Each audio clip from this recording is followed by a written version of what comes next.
What's up, everybody? Welcome back to Brighter Futures Farm. It's been a long time since I did an update, but we're now officially moved out to the farm. So I thought I'd do a quick one because I've gotten a lot of questions from family and friends. Hey, where you guys been? Did you fall off the face of the earth? Folks on the East Coast and on the other side of the world just asking for an update. So I'm gonna do a quick video this morning. Sorry we haven't posted more, but it's kind of crazy trying to record while you're doing things. Got the tractor running in the background by the shop. Yes, we built the shop and I didn't record any of it, which I really wanted to before we did it. That was my goal, but it just didn't happen. Got too busy, but here we are. It's built. It's full of junk from the move. I use the word junk loosely. We're probably gonna have a big yard sale soon when it gets nicer, but until then it's gonna stay under this overhang until we get unpacked inside. Got corrugated pipe here. I'm putting a drainage ditch by the shop, doing a line in front and then down each side all the way down to the back into the woods, just to keep some of that water from pooling up near the slab as I get the interior up to grade and ready for concrete. Trying to get the exterior done and then bring gravel in, bring some dirt up, get it sloped so that the water runs off. I've been using the Allis-Chalmers with a ripper, 3-point ripper on the back.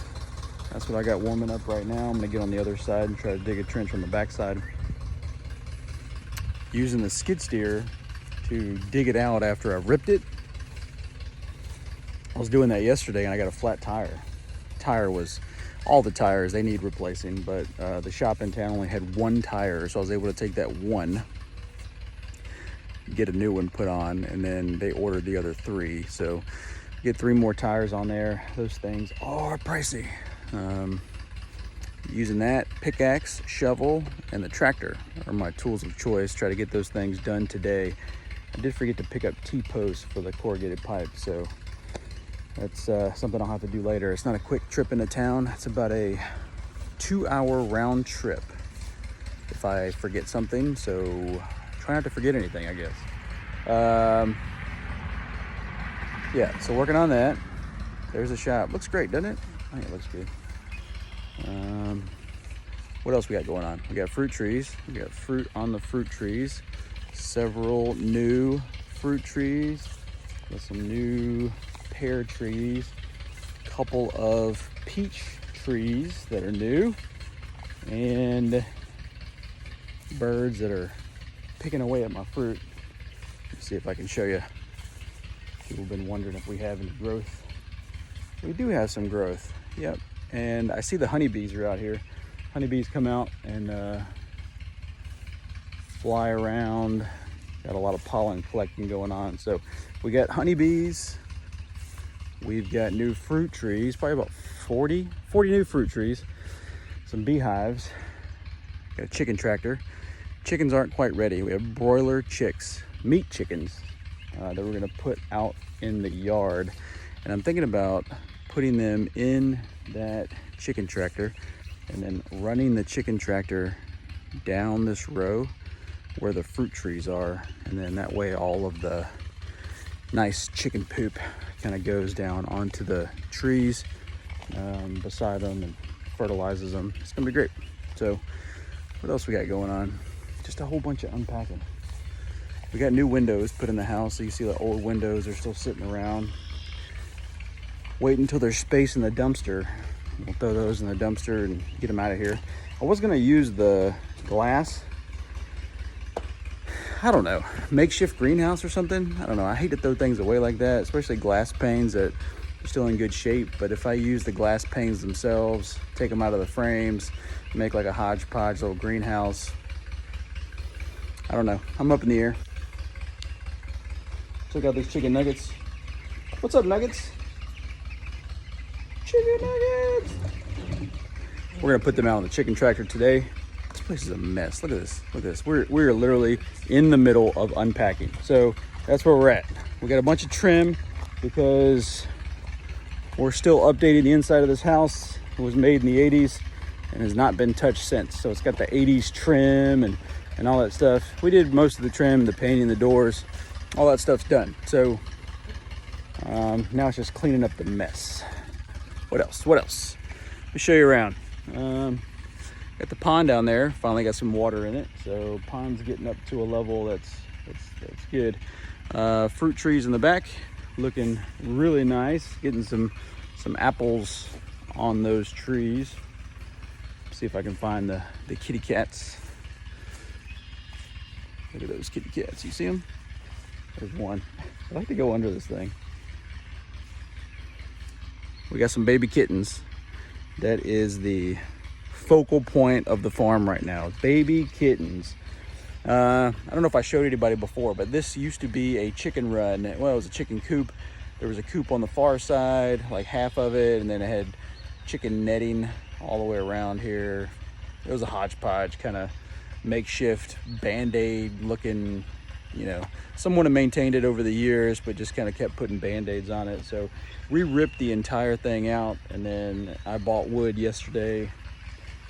Dig trenches. We dug trenches all the way around here, so about a foot down. We're gonna put some gravel to kind of level it, and then we got these posts. These posts are from an older project that didn't actually come to fruition, so I still had them. I'm gonna put them in place here, and that's gonna be the base of my walls. We'll build the walls here. We'll probably enclose this side and go in about halfway. I forget the square footage, but if each full-size laying hen is supposed to have 2 to 4 square foot inside of a chicken coop, we calculated yesterday that we have the size based on what we're going to build for 60 laying hens. So should take us a while to get up to that. Once we hit 60 laying hens, if we're having a good time and there's a market for eggs, then I guess we'll just end up probably building a mobile chicken coop and putting them out on pasture, because I do have pasture that we need to get into next year. We need to fix fences, put animals out on pasture. Trying to get this little homestead area done first, and then we'll work on the pasture in the fall and going into next year. So that is the plan for this. It's going to be great. I'm going to work on this today. I'm going to do the corrugated pipe a little bit, and then as I get tired of that, I will go work on the chicken coop, and we'll just kind of bounce back and forth. At some point, I got to buy more chicken feed. No one told me how much feed chickens eat. Jeez, they eat a lot of feed. So, got the garden going on. Everybody see that? We got some tomato plants, some pepper plants, super hot pepper plants.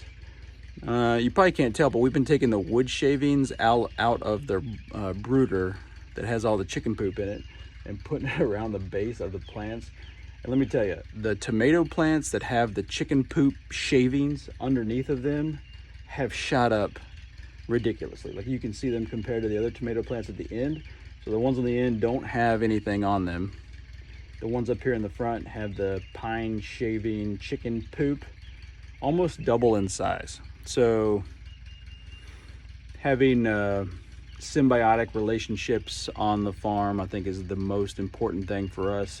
If it's on the farm, it has to serve a purpose. The chickens will serve a purpose, and that it will fertilize, and then this food will feed our family, but then also we can compost what's left over. We did put fencing up around the garden. We're gonna put this exterior fencing, which I know is not gonna stop small animals and deer from jumping in and stuff, but then we're going to put inside, probably about 3 foot in, poultry netting all the way around. And the goal is, when the layer hens are in the chicken coop, we can let them out into their little run on the exterior of the garden. They will run around, and then we can throw, you know, excess from the garden out into that chicken run. They can eat bugs. And then also, I have heard that deer have no depth perception, and if there's a double fence, that they cannot tell how deep the second fence is away from the first one, and they will not jump into the garden. So I'm gonna try that theory out, and we'll see how that works. So we got the garden. If it ever stops raining, I will get out there and till it before the weeds overcome us.